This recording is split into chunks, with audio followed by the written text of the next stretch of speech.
இந்த நாள் வேத பாடத்துடைய தலைப்பு என்ன தெரியுமா? கொஞ்சம் வித்தியாசமா இருக்கும், நல்லா கவனிச்சுக்கோங்க. பெரிய மனிதர்களோடு இருந்ததுனாலே, நல்லா கவனிங்க, என்னது?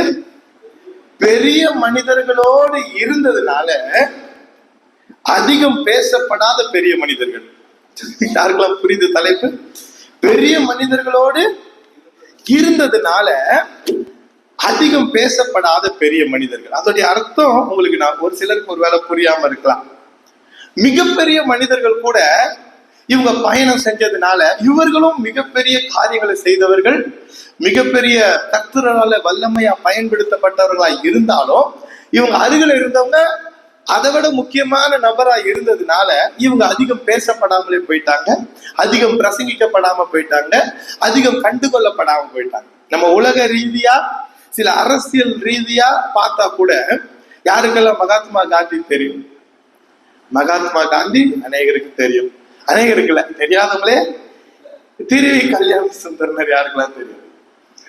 ஏதோ நல்ல வேலைங்க 6வது 7வதுலாம் படிக்கும் போது அந்த வாழ்த்து பகுதியில அவர் பாட்டு வந்து இல்லைன்னா எங்களுக்கு அவர் என்ன பண்ணிருக்காது தெரிஞ்சு. அவர் உண்மையான தமிழ் புலவர். ரொம்ப என்னன்னா சம காலத்துல வாழ்ந்தவர். காந்தியடிகளும் திருவி கல்யாண சுந்தரனாரும் சம காலத்துல வாழ்ந்தவங்க. திருவி கல்யாண சுந்தரனுடைய வாழ்க்கை வரலாறை எடுத்து யாராவது படிச்சாங்கன்னா அவங்க இயேசு பிள்ளையா மாறிடுவாங்க.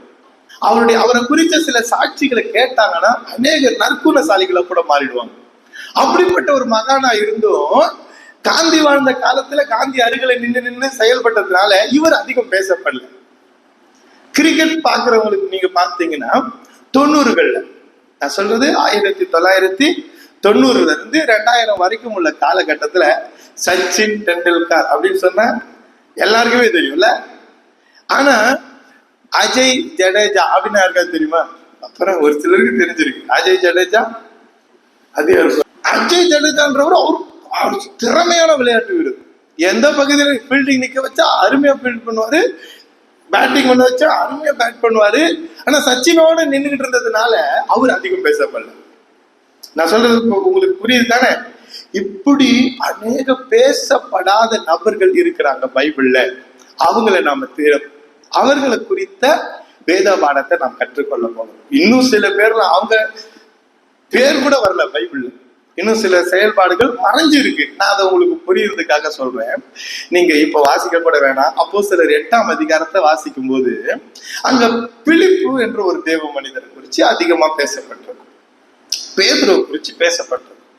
இந்த சம்பவங்கள் முடிஞ்சு பிலிப்புவை பரிசுத்த ஆவியானவர் கந்தாகே ராஜஸ்திரியினுடைய மந்திரி கிட்ட கொண்டு போவார். நான் ஒரு நாள் வாசிச்சுட்டு இருந்தேன், இந்த உணர்வோட வாசிச்சுட்டு இருந்தேன். நிறைய பேர் பைபிள்ல பெரிய பெரிய காரியங்களை செஞ்சவங்க இன்னும் காணப்படாம இருக்கிறாங்க ஆண்டவர், வெளிப்படாம ஒளிந்து மறைந்து இருக்கிறாங்க ஆண்டவரேன்னு அந்த உணர்வோட வாசிக்கும் போது அதுக்குள்ள ஒரு ஆளை எனக்கு ஆண்டவர் காமிச்சார்.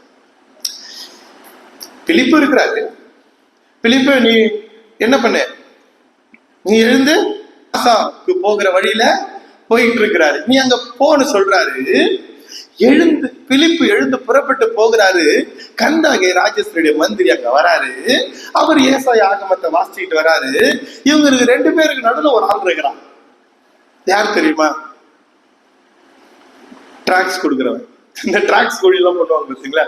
யாருக்காவது கைப்பிரதி ஊழியம் பண்ணுவாங்க பாருங்க.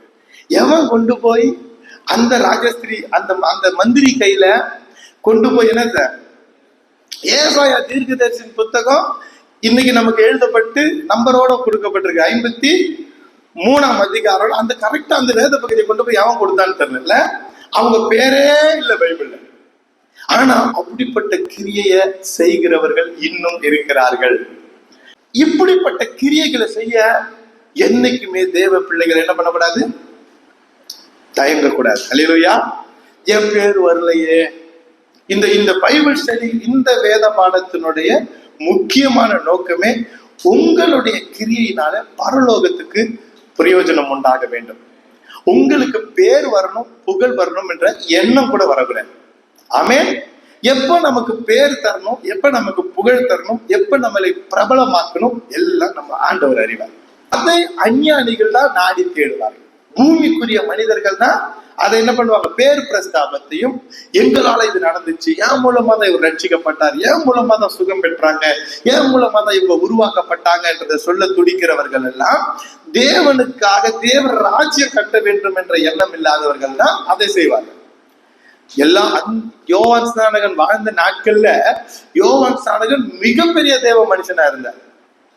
அவர் சொல்றாரு, அவர் பெருகட்டும் நான் சிறுகட்டும் சொல்றார். இந்த இருதயம் எல்லாருக்குள்ளும் வர வேண்டும். சரிங்களா? இந்த முதல் நாளில, அதாவது பெரிய மனிதர்கள் கூட இருந்ததுனால அதிகம் பேசப்படாமல் போன பெரிய மனிதர்களை குறித்த வேத பாடத்துல முதல் நாளில நாம் பார்க்க போகிறது யார் தெரியுமா? பெசலேயேல். அல்லேலூயா! அருமையான ஒரு தேவ மனுஷன் பெசலேயேல். நம்ம எல்லாருக்கும் அந்த பேர் தெரியும், ஆனாலும் அவரை குறித்த நிறைய காரியங்களை நம்ம என்ன பண்ணிருக்க மாட்டோம், தியானித்து இருக்க மாட்டோம். அந்த இடத்துல மோசே காணப்படுறதுனால, ஆரோன் காணப்படுறதுனால, யோசுவா காணப்படுறதுனால அவங்க மேலேயேதான் எல்லாரும் கண்ணும் போகும். இந்த பெசலேயேலை குறித்து கொஞ்சம் பார்ப்போம். யாத்திராகமத்தின் புஸ்தகம் 31ஆம் அதிகாரத்தின் 2, 3, 4, 5 வசனங்களை மாத்திரம் வாசிப்போம்.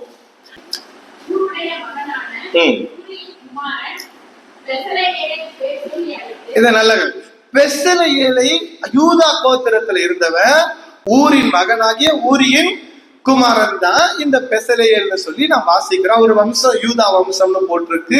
அவர் தகப்பன் பேரும் தகப்பனுடைய தகப்பன் பேரும் கூட போட்டிருக்கு. அவருடைய பிள்ளைகள் பேரும் பைபிள்ல காணப்படுது. இப்போ இந்த பெசலேயேலை ஆண்டவர் பேர் சொல்லி அழைத்தாராம். பேர் சொல்லி அழைத்து வினோதமான வேலைகளை அவன் யோசித்து செய்கிறதற்கும், பொன்னிலும் வெள்ளியிலும் வெண்கலத்திலும் அவன் வேலை செய்கிறதற்கும்,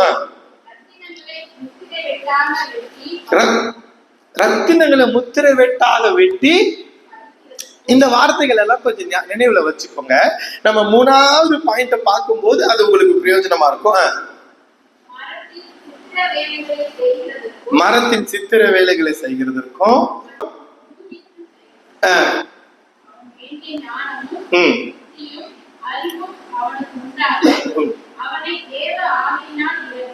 ஆமென். அறிவும் புத்தியும் ஞானமும் அவனுக்கு உண்டாகிறதற்காக தேவ ஆவியினால் அவனை என்ன பண்ணாரா? ஆண்டவரு நிரப்பி இருந்தாராம். அல்லேலூயா! இந்த பெசலேயேலை நம்ம பார்த்தோம்னா, இவரும் ஆண்டவருடைய ஞானத்தால் நிரப்பப்பட்ட ஒரு மனுஷன், ஆண்டவரால விசேஷமாய் தெரிந்து கொள்ளப்பட்ட ஒரு மனுஷன்.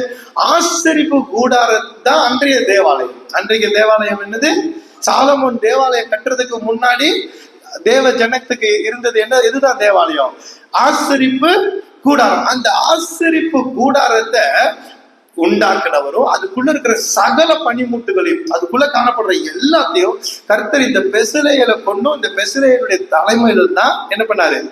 தேவன் செய்து முடித்தார். அல்லேலூயா! அப்படிப்பட்ட மேன்மையான அழைப்பை பெற்ற பெசலேயேல் அநேக இடங்கள்ல என்ன பண்ணப்படுறதில்ல, பேசப்படுறதில்ல. சில சபைகள்ல அந்த ஆசரிப்பு கூடாரத்துடைய பாடம் எடுக்கும் போதோ, சில சபைகள் அந்த உடன்படிக்கை பெட்டியை பற்றின பாடம் எடுக்கும் போதோ, அல்லது தேவாலயத்தின் பனிமுட்டுகள் ஆகிய மற்ற காரியங்களை குறித்து ஏதோ வேத பாடம் கற்றுக் கொடுக்கும் போதோ இந்த பெசலேயேல் நினைவு கூறப்படுவார். மற்றபடி அதிகமாக அவர் பார்க்கப்படுதில்லை. ஆனா இந்த நாளில இவரை குறித்து ஒரு வேத பாடத்தை நாம் கற்றுக்கொள்ள வேண்டும். நான் சிந்தித்து கொண்டு அந்த பெயரினுடைய அர்த்தத்தை நான் பார்க்க போனேன். அந்த பெசலேயேல் பெயருடைய முதல் காரியம் என்ன தெரியுமா? அவருடைய பெயருடைய அர்த்தம் ரொம்ப ஆச்சரியமானது. தேவனுடைய நிழலில் தங்குபவனா. பெசலேயேலுடைய அர்த்தம் என்னது? தேவனுடைய நிழலில் தங்குபவனா. இப்ப பாருங்களேன், இந்த வார்த்தையை நல்லா புரிஞ்சுக்கோங்க. அவனுடைய பேரே தேவனுடைய நிழலில் தங்குபவன். ஏதோ ரோட்ல போகிறவர்களை கூப்பிட்டு அவங்க கையில முக்கியமான பொறுப்பை கொடுக்கிறவர் அல்ல நம்முடைய தேவன். தம்முடைய இந்த ஊழியத்தை நிறைவேற்ற, தம்முடைய திட்டங்களை நிறைவேற்ற, அவருடைய ராஜ்யத்தை கட்ட ஆண்டவர் யாரு கையில திரும்ப அதை நம்பி ஒப்பு கொடுப்பாரு? அவருடைய நிழலில் தங்குபவர்கள் தான். முதலாவது இந்த பெசலேயேலுடைய பேரு தேவனுடைய நிழலில் தங்குபவன் சொன்ன உடனே அவர் மோசே காலத்துல வாழ்ந்தவர் தானே. நீங்க சங்கீதம் 91ஆம் சங்கீதத்தின் 1ஆம் வசனத்தை வாசிங்க. 91ஆம் சங்கீதம் 1ஆம் வசனம். உன்னதமானவரின் மறைவில் இருக்கிறவர் சர்வ வல்லவருடைய நிழலில் தங்குவான். இந்த சங்கீதம் மோசேயினால யோசுவாவுக்கு சொல்லப்பட்டதுன்னு சொல்லி நாம் அறிந்திருக்கிறோம்.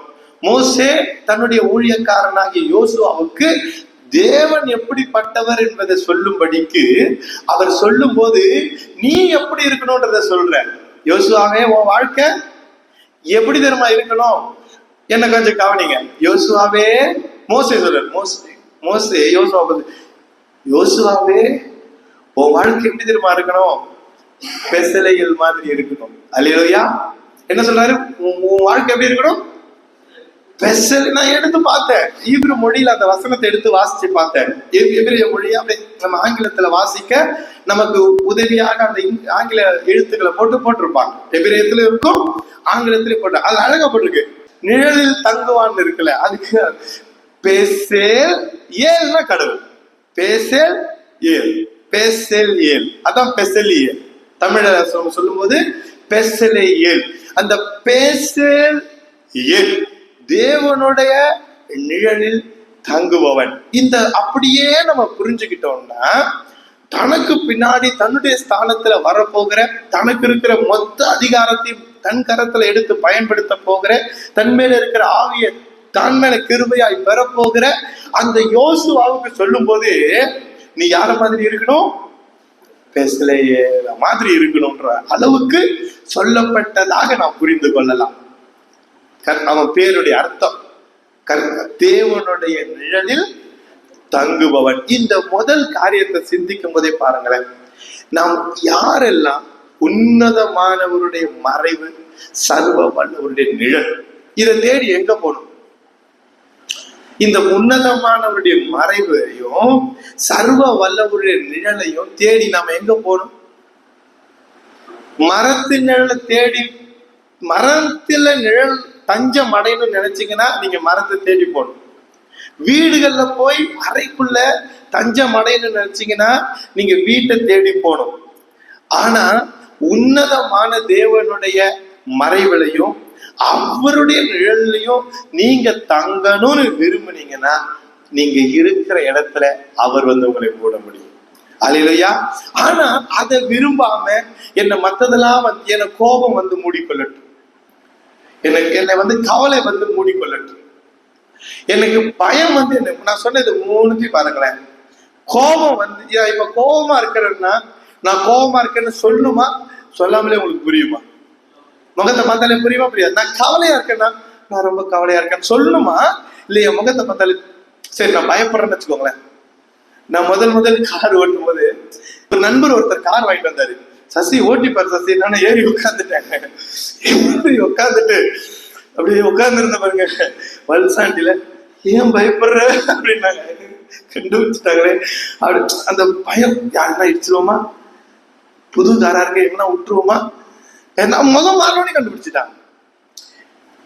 நான் கோபமா இருக்கேன்னு நான் சொல்ல வேண்டாம், கவலையா இருக்கேன்னு யாரும் சொல்ல வேண்டாம், நான் பயப்படுறேன்னு யாரும் சொல்ல வேண்டாம். ஏன் சொல்லுங்க பார்க்கலாம். அது ஒரு கூடாரம் மாதிரி என்ன சூழ்ந்துட்டு இருக்கு.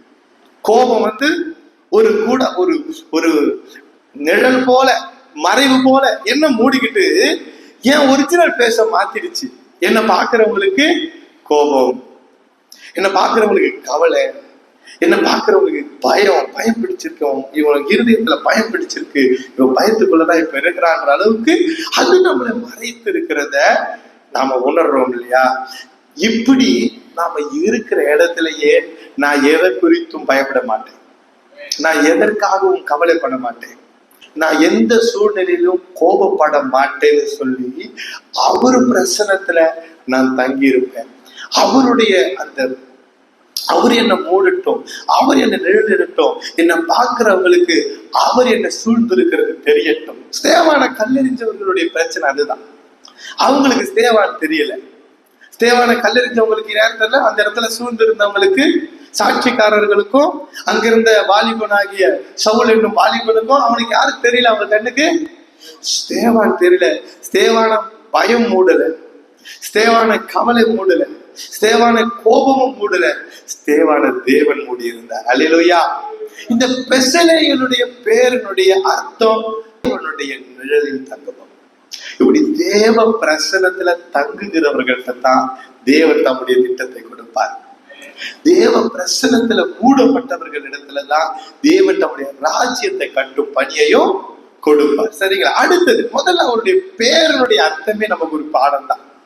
உன்னதமானுடைய மறைவில் இருக்கிறவன், சர்வ வல்லவருடைய நிழலில தங்குவாப்பா, நம்ம கூடயே ஒருத்தர் இருந்தாப்பா, அந்த பேரை வச்சுக்கிட்டு பெசலேயல்னு சொல்லி இல்ல, அந்த பேருக்குரியவனை போல நீ இருந்தினா என்ன கொண்டு ஆண்டவர் செய்யற பலத்த ஊழியத்தை உன்னை நம்பி கொடுப்பார் அவருன்னு சொல்லி யோசுவாவுக்கு ஆலோசனை சொன்னதாக கூட நாம் அதை புரிந்து கொள்ளலாம்.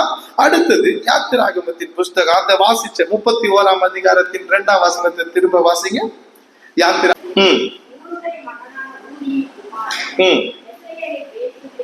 பெசலேயலை என்ன பண்ணி அழைப்பாரா? பேர் சொல்லி அழைப்பாராம். ஆமென். இந்த பேர் சொல்லி அழைக்கப்படுகிற ஒரு அனுபவம் இருக்கு. ஆண்டவர் பிள்ளைகளுக்கு நம்ம ஆட்கள் பேர் சொல்லி அழைக்கிறதுனா, ஏதாவது ஒரு சுவிசேஷ கூட்டத்துக்கு போனேன், அங்க வந்து தேவ மனுஷர் தீர்க்க தரிசன வல்லமையால நிரம்பினவர், அவர் என் பேரை சொல்லி ஏதோ ஒரு பேரை கூப்பிட்டாரு, கர்த்தர் என்னை பேர் சொல்லி அழைத்தார் அப்படின்னு சொல்லி நடக்கிறதும் இருக்கு. அது தேவன் பேர் சொல்லி அழைக்கிறது இல்லை. அது கூட்டத்துல ஒளிஞ்சிருக்கிற உன்னை, வா நான் உன்னை கைவிட மாட்டேன்னு சொல்றது. பேர் சொல்லி அழைக்கிறத நம்ம என்ன நினைச்சுக்கிட்டு இருக்கோம்?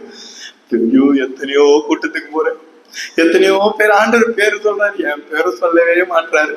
ஐயோ, அது பேர் சொல்லி அழைக்கிற தேவனுடைய அழைப்பு இல்ல. அது என்னை விசாரிக்க யார் இருக்கான்னு போது கவலைப்படாத, நான் இருக்கிறேன். சகையவே 12 சீஷர்கள்ல யூதாஸ்க்கு பதிலாக உன்னை தான் அழைத்திருக்கிறேன்னு சொல்லி பேர் சொல்லி அழைச்சார். அவனை அந்த பேரை சொல்லி வாவான்னு கூப்பிடுறதல்ல, இந்த பேர் சொல்லி அழைக்கிற அனுபவம் மிக ஆழமானது.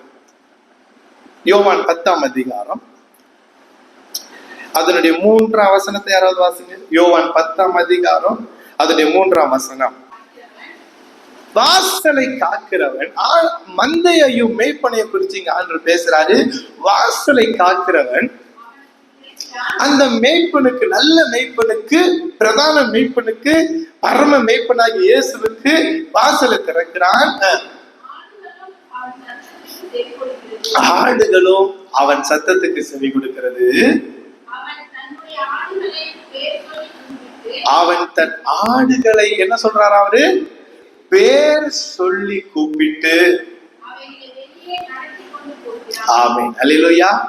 நீங்க பாருங்களேன், இந்த பெசலேயல் அவருடைய பேரின் அர்த்தத்துக்கு ஏற்றார் போல எந்த சூழ்நிலையிலும் தேவ பிரசனத்துலதான் நான் இருப்பேன், தேவ பிரசனத்துக்குள்ள என்னை காத்து கொள்ளுவேன், வேற எண்ணங்களுக்கோ வேற மோசமான குணங்களுக்கோ நான் இடம் கொடுக்காம அவருடைய பிரசனத்திலேயே என்னை காத்துப்படி யார் சொல்றாரோ அவங்கதான் அவருடைய உறவுல இருப்பார்கள்.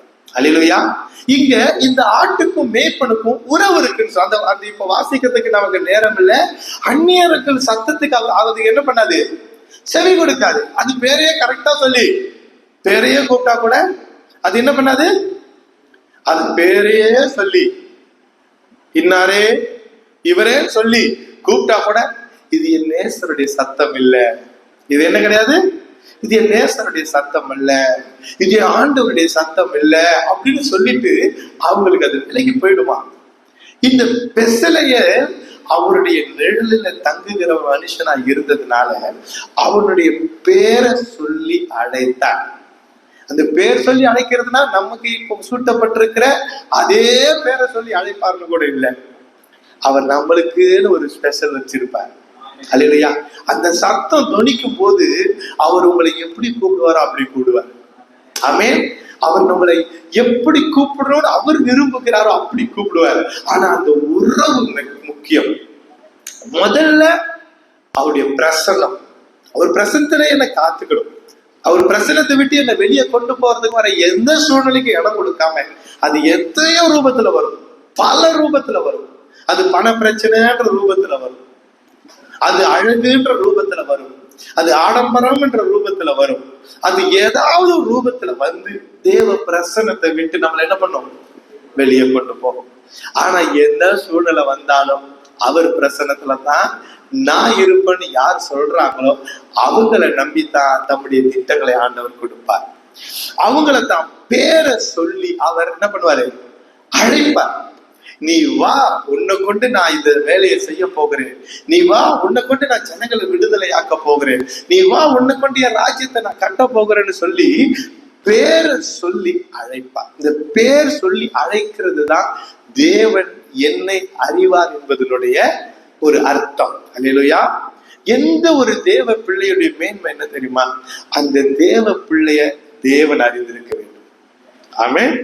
இன்னைக்கு பெரிய பெரிய நிறைய பேரு நான் அதை செஞ்சேன் இதை செஞ்சேன் அதனால இந்த தேவன் பிசாசுகளை துரத்தினவங்களை கூட பிசாசை துரத்துறதுலாம் நல்ல விஷயம். நீங்க யாரும் அதை தப்பா புரிஞ்சுக்காதீங்க.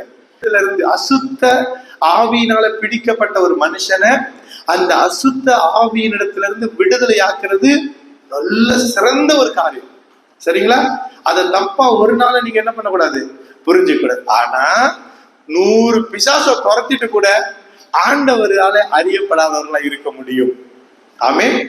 இயேசு பூமியில வாழ்ந்த நாட்கள்லயே சீஷர்கள் அவன்கிட்ட வந்து யோவான் சொல்றாரு, ஆண்டவரே உம்முடைய நாமத்தினால ஒருத்தன் பிசாசை துரத்துறான், அவனை நாங்க பார்த்து தடை செஞ்சோம், ஆண்டு அவனை விட்டுருங்கன்னாரு. தவிர அவனை நான் அறிவேன், அவனும் என்னை அறிவான். அவனுக்கு இவரை குறிச்சு ஒன்னும் தெரியல, இவருக்கு அவனை குறிச்சு பெரிய உறவு கிடையாது. ஆனா பிசாசு துரத்தினான். அதனால பிசாசு துரத்தியும் அவரால் அறியப்படாமல் இருக்க முடியும். வியாதி உள்ளவர்களை குணமாக்கியும் வியாதி உள்ளவர்களை குணம் சொஸ்தமாக்கியும் அவரால் என்ன பண்ண முடியாம இருக்க முடியும், அறியப்படாம இருக்க முடியும். அவர் என்ன அறிவார், அவரை நான் அறிவேன்னா அது இருக்கிறதுலே மிகப்பெரிய உன்னதமான காரியம். பிசாசை துரத்துவதை பார்க்கிலும், வியாதிகளை குணமாக்குவதை பார்க்கிலும், தீர்க்க தரிசனம் உரைக்கிறத பார்க்கிலும். யோசிச்சு பாருங்க, பைபிள்ல மோசே 70 பேருக்கு அழைப்பு கொடுக்கிறார். 2 பேர் வீட்டுல இருந்துட்டான். அந்த 2 பேர் மேலே ஆவியானவர் இறங்கிட்டாரு. அந்த 2 பேர் வீட்டிலே தீர்க்க தரிசனம் சொல்றான். ஒரு வாலிபன் வந்து அதை அறிவிக்கிறான்.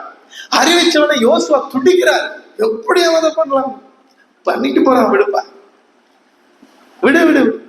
அது ஒண்ணு நல்ல காரியம் தான். முழு இஸ்ரவேல் ஜனமும் தீர்க்க தரிசனம் உரைச்சா நல்லதுதான். மோசே ரொம்ப பெரிய லீடர், எனக்கு ரொம்ப பிடிக்குது அந்த விஷயத்த. அவர் சொன்ன அந்த காரியம் ரசிக்கத்தக்கதா. எல்லாருமே தீர்க்க தரிசனம் சொன்னா கூட நல்லதுதான், அந்த 2 பேர் சொன்னா இன்னும் நல்லதுதான், விடு. அல்லேலூயா. இப்ப தீர்க்க தரிசனம் உரைத்து கூட அவரால் அறியப்படாம இருக்கலாம். ஆனா அவர் பிரசனத்துல தங்கி இருக்கிறவங்க, அவர் பாதத்துல தங்கி இருக்கிறவங்க, எந்த சூழ்நிலை வந்தாலும் அவருடைய உறவை மட்டும் முக்கியப்படுத்துறவங்களை அவர் அறிவார். அல்லேலூயா. அவர் அறிவார். இப்ப மகதலேனாள் மரியாள் பேய் துரத்திருக்காங்களா? எப்ப துரத்துறாங்க? இல்ல, மகதலேனா மரியாளுக்கு துரத்துறது நான் சொல்ல. மகதலேனாள் மரியாள் இயேசுவின் நாமத்துல போ சாத்தானே அப்படி சொல்லியிருக்காங்களா எங்கேயாச்சும்? வியாதியை குணமாக்கிறேன் குணமாக்கிருக்காங்களா? வெள்ளியும் பொண்ணும் என்னிடத்தில் இல்லை, என்னிடத்தில் உள்ளதை உனக்கு தருகிறேன், எழுந்து நடன்னு சொன்னாங்களா? சொல்லல. ஒருவேளை அவங்க மூலமா நடந்துச்சோ எனக்கு தெரியாது, நடந்து கூட இருக்கலாம். இயேசுவோட இருந்த எல்லாருமே அந்த கிருபையை பெற்றிருந்தாங்க. ஆனா ஒரு பலத்தை கிரியை செய்யல. ஆனா அந்த ஸ்திரியை தேவன் அறிந்திருந்தார். அல்லேலூயா. அவளை பார்த்து மரியாளே அப்படின்ற, ஏன் அழுகிறாய் அப்படின்ற, யாரை தேடுகிறாய் என்றார். அந்த உறவு ரொம்ப முக்கியம். அல்லேலூயா. கடைசியா யாத்திராகமம் 31ஆம் அதிகாரம் 5ஆம் வசனம் வாசிங்க. சகலவித வேலைகளிலும் சகலவித வேலைகளை யூகித்து செய்கிறதற்கு வேண்டிய ஞானமோ புத்தியோ அறிவோ அவனை தேவ ஆவியினாலே நிரப்பினாராம். அல்லேலூயா. ரொம்ப ஈஸி. இந்த பெசலேல குறித்த வேத பாடம் ரொம்ப சுலபமானது. அவருடைய பெயரே அவருடைய பிரசன்னத்துல தங்கி இருக்கிறவர், அவருடைய நிழல்ல தங்கி இருக்கிறவர், உன்னதமானுடைய மறைவு சர்வ வல்லவருடைய நிழலில தங்கி தேவனோட தாபரிக்கிற ஒரு மனுஷன். அப்படிப்பட்ட மனுஷனை ஆண்டவர் பேர் சொல்லி அழைக்கிறார். அந்த உறவு ரொம்ப முக்கியம், அந்த உரிமை ரொம்ப முக்கியம். பேர் சொல்லி அழைக்கிற உறவும் தேவனுக்கு நம்ம மேல இருக்கிற உரிமையும் தேவனை குறிச்சு நம்ம பாருங்களேன். தேவன் இப்போ ஒரு அசுத்தாவி ஒரு மனுஷனை பிடிச்சுன்னா சில நேரம் அவனை எங்க தள்ளும், சில நேரம் அவனை தீயில தள்ளிச்சு, சில நேரம் அவனை தண்ணியில தள்ளிச்சு. இல்ல இயேசு இப்படி யாரையாவது தள்ளி இருக்கிறாரா? இயேசு இப்படி யாரையாவது தள்ளி இருக்கிறாரா? ஓ விழு அப்படின்ட்டு கொஞ்சம் போய் தண்ணியில குதி, மோசே உன்னை நான் ஆப்ரேட் பண்றேன். இதுல ஒருவேளை மோசே பிசாசு பார்வோன் கிட்ட போய் எனக்காக பேசணும்னு நினைச்சு மோசேன்ற ஒரு மனுஷன் பாவியா இருந்து அந்த மனுஷனுக்குள்ள அசுத்தாவி நுழைஞ்சு அதை செய்ய வச்சிருச்சுங்களேன், மோசே எப்படியே போயிருப்பாரு. யாரும் கட்டி இழுத்துட்டு போற மாதிரி பார்வன்ட்ட போய், ஏய் பார்வன் வெளியே வாடா, நீ யாரும் தெரியுமாடா? நிறைய பேர் இப்ப கத்துறாங்களா உங்க வீட்டு வாசல்ல உங்ககிட்ட சண்டை போடுவேன்டா அப்படி பாத்துறீங்களா? அது தீயில தள்ளுற ஒரு வல்லமை தான். அது அவங்க தீயிலையும் தள்ளும், தண்ணியிலையும் தள்ளும். அப்படின்னா கோபமும் படுத்தும், அழுகையும் வைக்கும். இல்ல எரிச்சல் உள்ளம் பற்றி அறியும், அதுல நெருப்புல தள்ளப்பட்டது மாதிரி ஆயிடுவாங்க. கொஞ்ச நேரத்துல அழுவ ஆரம்பிச்சிருவாங்க. தண்ணியிலே தள்ளும். ஆண்டவர் யாரையும் தள்ளுகிறவர் அல்ல, யாரையும் பிடிச்சி இழுக்கிறவர் அல்ல. அவர் பேசி நடத்துகிறவர். அவர் உரிமை பாராட்டி அவருக்கு யார் முழு உரிமை கொடுக்கிறாங்களோ அவங்களைத்தான் அவர் பயன்படுத்துவார். ஆண்டவர் வேற வழி இல்லைங்க, என்ன தள்ளிட்டாருவாங்க. சில பேர் அவங்க பொய் சொல்றாங்க. நான் ஊழியத்துக்கு வர விரும்பல, ஆண்டவர் என்னை இழுத்து என்னை தள்ளி விட்டார் அப்படின்னு போ அப்படி. அவருக்கு ஊழியத்துக்கு ஆட்கள் இருக்கிறாங்க. அழைப்பு இருந்தா உன்கிட்ட கெஞ்சுவார். நீ அர்ப்பணிக்கிற வரைக்கும் என்ன பண்ணுவாரு? அர்ப்பணிக்கிற வரைக்கும் கெஞ்சுவார். ஒண்ணு இல்ல, ஒரு பெரிய புயல் அடிக்க வச்சு யோனா போன கப்பலை பத்தி தான் பேசிட்டு இருக்காங்க. பெரிய புயல் அடிச்சு அப்படியே அவனை தூக்கி உள்ள போட்டாலே ஆட்சின்னு சொன்னவருக்கு ஒரு சின்ன மெல்லிய காற்றடிச்சு அப்படியே அது நினிவேக்கு தர்ஷீஷுக்கு போற கப்பலை நினிவே பக்கமா தள்ளிட்டு போய் நினிவேல போய் நிறுத்திட்டு பண்ணிருக்க முடியாதா? ஆண்டவர் தள்ளுகிறவர் அல்ல. அவருக்கு யார் அவரிடத்துல அன்பு கூர்ந்து அவருக்கு முழு உரிமை இருக்கு. அவர் என்னை எங்க வேணாலும் அனுப்பலாம். அவர் என்னை நம்பி எந்த ஊழியம் வேணா கொடுக்கலாம். அது தாழ்மையா இருக்கட்டும், மேன்மையா இருக்கட்டும், அது சின்னதா இருக்கட்டும், பெருசா இருக்கட்டும், அந்த ஊழியத்தை அவருக்காக நான் செய்வேன். நான் உண்மையா அவருக்கு இருப்பேன் அப்படின்ற அந்த உறவையும் அந்த உரிமையையும் உடையவர்களுக்கிட்ட மட்டும்தான், அவர்களைத்தான் ஆண்டவர் பேர் சொல்லி அழைப்பார். அந்த பேர் சொல்லி அழைச்சவர்களை வெறுமையாய் அனுப்ப மாட்டார்.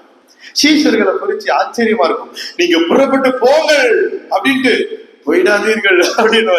நீங்கள் உலகம் எங்கும் புறப்பட்டு போய் சர்வ சிருஷ்டிக்கு சுவிசேஷத்தை பிரசங்கியுங்கள். அப்புறம் போறோம் இருக்கு, போயிடாதீங்க, நான் உங்களை ஆவியினால நிரப்பும் வரைக்கும் காத்திருங்க.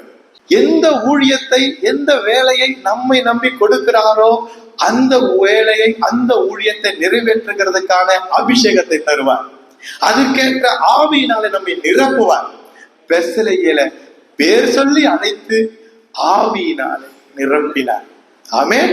ஆனா பாருங்க, பொன்னினாலும் வெள்ளியினாலும் வெண்கலத்தினாலும் ரத்தினங்களினாலும் வேலை செய்கிறதற்கு மரத்தினால சித்திர வேலை. மரத்தினால என்னது? சித்திர வேலை அல்லது உள்ள இருக்கிற பனிமுட்டு ஆண்டவர் அழகா ஞானமா செய்கிறார். நீங்க 1 கொரிந்தியர் புஸ்தகம் 3ஆம் அதிகாரம் 10ஆம் வசனத்தை மாத்திரம் வாசிங்களேன். பவுல் சொல்றார், எனக்கு அளிக்கப்பட்ட, என்ன வார்த்தை வருங்களேன், எனக்கு ரொம்ப பிடிச்சிருக்கு. இது கூட எனக்கு அளிக்கப்பட்ட தேவ கிருபையினாலே புத்தியுள்ள சிற்பாசாரியை போல அஸ்திவாரம் போட்டு, அல்லேலூயா. இப்ப கட்டுற வேலை ஆண்டவர் யாருக்கு கொடுத்தாரு? ஆசரிப்பு கூடாரத்தை கட்டுகிற வேலைய உருவாக்குற வேலையை ஆண்டவர் யாருக்கு கொடுத்தாரு? வேறொருவன் அதுல கட்டுறான்னா ரோட்ல போறவன் கிடையாது, அரசியல் தலைவர்கள் கிடையாது, ஐஸ்வர்யவான்கள் கிடையாது. அவராலே அழைக்கப்பட்டவர்கள், அவருடைய பிரசனத்துல தங்கினவர்கள், அவரால் பேர் சொல்லி அழைக்கப்பட்டவர்கள் இந்த ராஜ்யத்தை கட்டுகிற பணியில இருக்கிறார்கள். அல்லேலூயா. அவன் அந்த வேத பகுதி நம்மளுக்கு தெரியும். அவன் கட்டினது நிலைச்சா கூலி பெறுவான். அவன் எந்தெந்த விதமா அதை கட்டுறான். சிலர் அதை எப்படியா ஒரு 6 விதமான மெட்டீரியல் அவன் சொல்ற, பொன், வெள்ளி, விலை உயர்ந்த கற்கள், மரம், புல், வைக்கோல்னு சொல்ற. எதை வச்சு நீ இந்த ராஜ்யத்தை கட்டுகிறாய்? எதை வச்சு உன் ஜீவியத்தை கட்டுகிறாய்? எதை வச்சு தேவனுடைய ஆலயத்தை நீ கட்டுகிறாய்? தேவனுடைய ஊழியத்தை நீ, உன்னை நம்பி கொடுக்கப்பட்ட ஊழியத்தை நீ எதை வச்சு கட்டுகிறாய்னு சொல்லி இந்த பெசலையில வச்சு அந்த பொன்னினாலையும் வெள்ளியினாலையும் விலை உயர்ந்த கற்களினாலையும் செய்யப்படுகிற வேலையை செய்யறதுக்கான அந்த ஞானத்தினால ஆண்டவர் இந்த பெசலைகளை நிரப்பினாரா? அல்லேலூயா. அந்த ஸ்டெப்பை பாருங்க, எப்படி பரிசுத்த ஆவியார் நம்மளோட பேசுறாருன்னு. முதல்ல அவன் பேர்லயே மிகப்பெரிய பாடத்தை வச்சுட்டாரு.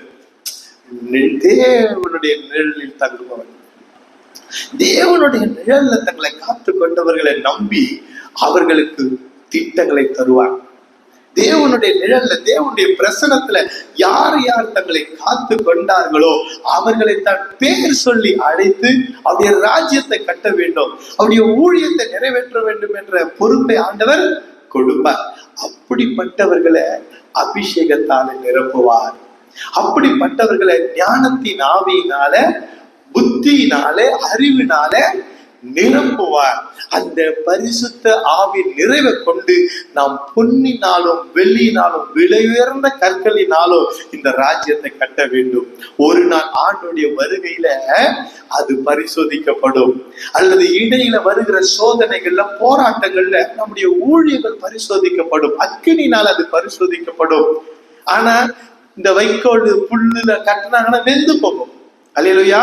இப்போ இந்த ஞானத்தால நிரப்புவார்னால அதுலயும் ஒரு எச்சரிப்பின் சத்தம் இருக்கு. பெசலேல பார்க்கணும் ஞானவான் ஒருத்தர் இருந்தார் பழைய ஏற்பாட்டு காலத்துல. நான் யாருன்னு கூட சொல்ல வேணாம், அவங்க எல்லாருக்குமே நல்லா தெரியும். யாரு? சாலமோன். அவருக்கு முன்னாடி பெசலேல் தான் பெரிய ஞானின்னு பார்த்தா, உனக்கு முன்னாடி இல்லப்பா, உனக்கு பின்னாடி அப்படி ஒருத்தர் வரப்போகிறது இல்ல. கொஞ்சம் ஆசரிப்பு கூடாரத்தை எடுத்து பாருங்க, பெசலேல கொண்டு கட்டின ஆசரிப்பு கூடாரத்தை எடுத்து பாருங்க, இந்த சாலமோனை கொண்டு கட்டின தேவாலயத்தை எடுத்து பாருங்க. அடே அடே அடே, என்ன இது இவ்வளவு அழகா இருக்குன்னு சொல்லி எல்லாரும் வியக்கத்தக்க அதிக ஞானிதான். ஆனா ஞானத்தால நிறைந்திருந்தும் அதை எதற்கு பயன்படுத்துறாங்க? இன்னைக்கு நிறைய பேரு தங்களுக்கு இருக்கிற அபிஷேகத்தை தவறாக பயன்படுத்தி கொண்டிருக்கிறார்கள். ஆண்டவர் பெசலேயலுக்கு எதற்காக அபிஷேகத்தை கொடுத்தாரோ, எதற்காக ஆவியானவரால் அவரை நிரப்பினாரோ, எதற்காக ஞானத்தின் ஆவியை தந்தாரோ, அதற்காக மாத்திரம் அதை பயன்படுத்தினார் பெசலேயல். அல்லேலூயா. ஆனா சாலமோனுக்கு எதுக்கு ஞானத்தை கொடுத்தாரு? கரெக்டா சொல்லுங்க, எதுக்கு ஞானத்தை? எதுக்கு ஞானத்தை கேட்டாரு? ஜனங்களை ஆளுக செய்யலாம். அவருக்கு ரொம்ப ஆண்டவருக்கு பிரியமாயிடுச்சு. பாரு, என்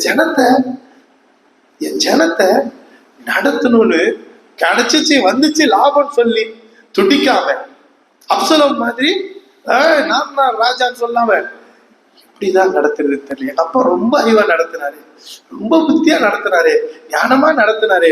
ஐயோ, எனக்கு நான் எப்படி நடத்துறது, நான் சின்ன பையனா இருக்கிறேனே, எனக்கு ஒண்ணுமே தெரியாதுன்னு சொல்லி கேட்டு பெற்று கொண்டதுதான் ஞானம். அதுக்குதான் பயன்படுத்தினாரா? அதாவது இஸ்ரவேல் ஜனங்களை ஆள்றதுக்கு மாத்திரம்தான் ஞானத்தை பயன்படுத்தினாரா? தேவன் தந்த ஞானத்தை கொண்டு போய் தேவையில்லாத காரியங்களுக்கு பயன்படுத்தினார். எல்லா ராஜாவோட தான் ஒரு சிறந்த ராஜான்றதை காண்பிக்கிறதுக்கு பயன்படுத்திட்டு இருக்கிறார். வீணான காரியங்களுக்கு ஆண்டவர் சொல்லவே இல்லை. ஆண்டவர் போய் கல்யாண வாழ்க்கை எவ்வளவு கஷ்டம்னு ஆராய்ந்து பார் சொன்னார். அவரை ஒரு கல்யாண வாழ்க்கை போதும், முழு கல்யாண உலகத்துல இருக்க மொத்த கல்யாண வாழ்க்கை எப்படி இருக்குன்றது ஆராயறதுக்கு ஒரு கல்யாண வாழ்க்கை போதும். இவரு ஊரெல்லாம் போய், நாடு விட்டு நாடுலாம் போய் கல்யாணம் பண்ணாரு. கல்யாணம் பண்ணி ஆராய போயிட்டார். இன்னும் என்னென்னமோ ஆராய்ஞ்சுக்கிட்டு இருந்தார். அது எப்படி, இது எப்படி?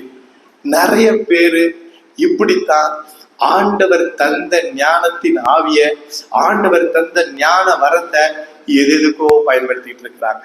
எல்லா தேவ பிள்ளைகளுக்கும் ஒரு உணர்வு இப்ப இருக்க வேண்டும். நான் தங்குகிற இடம் அவருடைய சர்வ வல்லவருடைய நிழலாக தான் இருக்கிறது.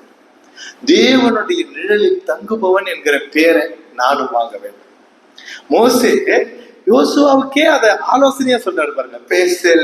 பேசேல் தான் உனக்கு முக்கியம் அப்படின்னு சொல்லி அந்த பேசேல் அந்த நிழலில் தேவனுடைய நிழலில் தங்குபவன் என்ற ஒரு அந்த ஒரு வாழ்க்கையை நாம் பிடித்து கொள்ள வேண்டும். அப்படிப்பட்ட வாழ்க்கையை பிடித்து கொண்டிருக்கிறவர்களைத்தான் ஆண்டவர் பேர் சொல்லி அழைக்க போகிறார். அவருடைய திட்டங்களை அவர்கள் கையில தரப்போகிறார். அவர்களை பேர் சொல்லி அழைத்து தம்முடைய ஆவியினால, தம்முடைய அபிஷேகத்தால அவர்கள் என்ன பண்ண போகிறார்? நிரப்ப போகிறார்.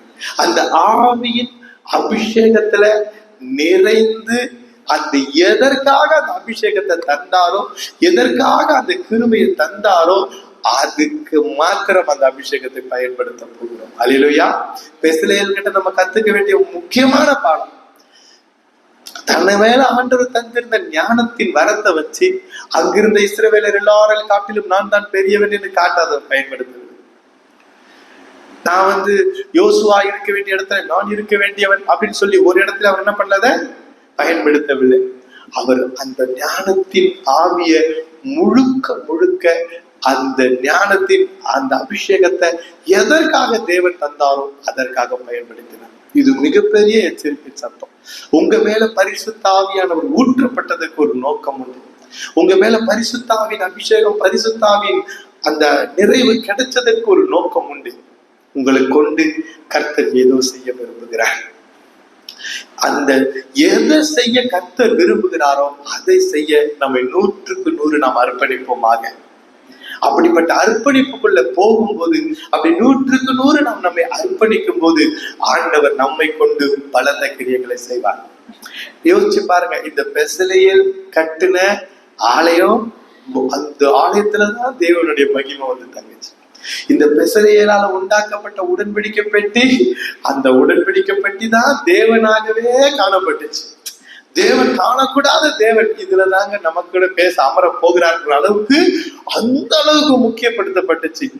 நீங்களும் சாதாரணமா உட்கார்ந்துருக்கலாம் சபையில ஒரு ஓரத்துல, ஆனா உங்களுடைய அந்த பொறுப்பை உணர்ந்து என்னை நம்பி தந்த அவருடைய பிரசனத்தை, அவர் சமூகத்தை நான் வேற எதுக்காகவும் இழக்க மாட்டேன்னு சொல்லி அவருடைய பிரசனத்துல உங்களை காத்துக்கொண்டு, அவர் உங்களை நம்பி கொடுக்கிற திட்டங்களை நிறைவேற்ற உங்களை 100க்கு 100 அர்ப்பணித்து, அதற்காக அவர் தருகிற அபிஷேகத்தை, நாம் பிசாசு துரத்துகிறதில் சிறந்தவன், நான் தீர்க்க தரிசனம் துல்லியமாய் சொல்லுகிறவன், நான் அதை செய்பவன் இதை செய்பவன் நம்மளை வெளிப்படுத்த விரும்பாம, அவர் தந்த அபிஷேகம் எந்த வேலைக்காக கொடுக்கப்பட்டதோ அந்த வேலையை செய்கிறதுல நான் கவனமாய் இருப்பேன். ஒரு கர்த்தரிடத்துல ஒன்றை நான் கேட்டேன், அதே நாடுவேன். அது நடக்கிற வரைக்கும் அந்த சர்வவளுடைய நிழலை விட்டு நான் எங்கேயும் போக மாட்டேன்னு சொல்லி சங்கீதக்காரன் தாவீது மாதிரி நாம சொல்வோமாக.